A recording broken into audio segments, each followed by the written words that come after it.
ఎవరో ఒకరిలో దూరే కుటుంబంలో సంతోషం సమాధానం నెమ్మది లేకుండా పట్లాడుకొని లాస్ట్కి వాళ్ళేమంటారు కుటుంబంలో బతికేదాకా ఇక్కడ చచ్చుకొని పంపించేస్తారు. చాలామంది ఇప్పుడు మీరే కదా చాలామంది మేము చూసినాం. కొంతమంది అయితే రైల్వే స్టేషన్లో పడి చచ్చిపోదామన్నాం, మేమే కాపాడుకొని తీసుకొచ్చినాం. అప్పటి నుంచి ఎవరు చనిపోకూడదు అట్లా ఆలోచన చేయొద్దని మేము ఉన్నామని చెప్పేదానికి ఇక్కడ మీటింగ్ పెట్టింది.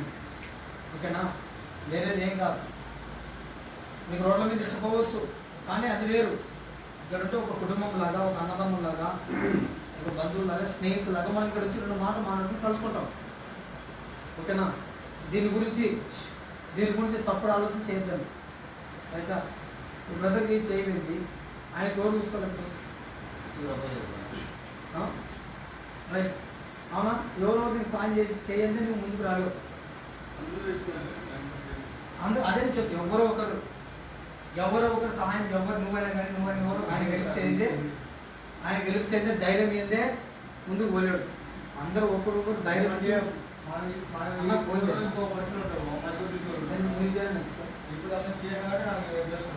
రైటా, మీరు మంచిగా బాగుండాలి. చెప్పండి, అది చెప్తాను. నేను మాట్లాడుతున్న వాక్యమే, నేను మాట్లాడే వాక్యమే. మీరేం చేయాలంటే ఇక్కడ గుర్తుపెట్టుకోండి. ఇక్కడ రావడం ఉద్దేశం ఏంటంటే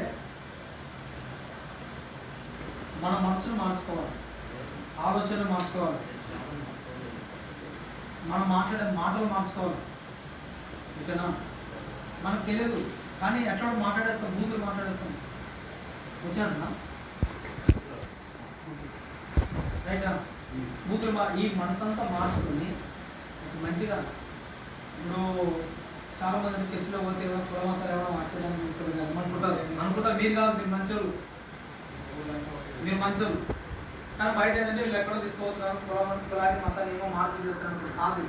ఇది ఏంటంటే నేను కూడా ఒకప్పుడు అట్లా అనుకునేవాడిని, అవునా? కానీ ఇక్కడ ఏంటంటే మనము